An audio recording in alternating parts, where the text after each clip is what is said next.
Kapatid, magandang umaga.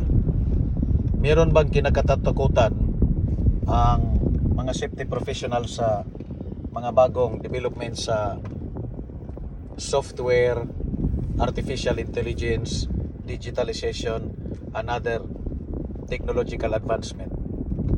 Meron po. Ang sagot, opo, meron. Merong kinatatakutan. Kaya ang suggestion ko sa iyo, makinig ka ng mayos.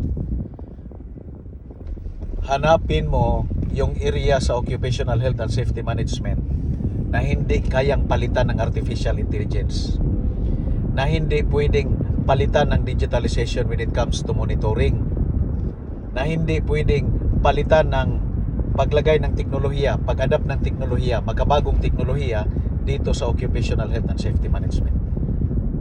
Ang aking objective sa videong ito, mga kapatid, is only to remind you that one of these days, liliit ang populasyon ng safety practitioner sa mundo. Ngayon, marami tayo. Dito lang siguro sa bansang sana ko nagtatrabaho ngayon, kung magkaroon tayo ng reunion sa lahat ng mga safety professionals. Look, the organization, the professional organization of safety professionals in this country, ilan? Ang pagkakaalam ko, 4. 4. Ito yung mga malalaking 5 pala. Malalaking organisasyon. Out of 5, 2 nito ay international.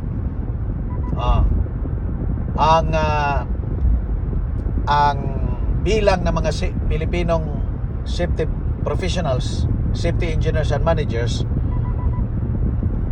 ay nakihalo dito sa mga ibang lahi dito sa 2 organisasyon. Pero mayroong 3 organisasyon na puro Pilipino. So kung magkaroon ng reunion or assembly of all safety professionals, siguro isang kalye punuin natin. Masyadong marami tayo. Ang daming pamilyang binuhay sa profesyong ito. Ang daming farm na na-activate, na-cultivate, na taniman sa Pilipinas dahil pagmamayari ng mga safety professionals. Ang daming mga negosyo na nabuo dahil napasok ang mga Pilipino bilang safety engineers and safety managers sa bawat organisasyon.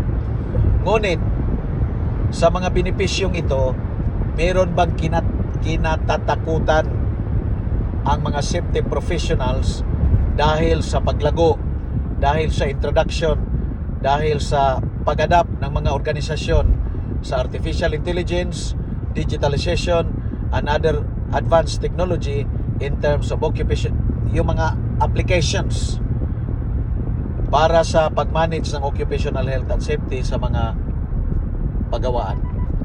So ito yung mga bagay na hindi tayo malihis, mga kapatid.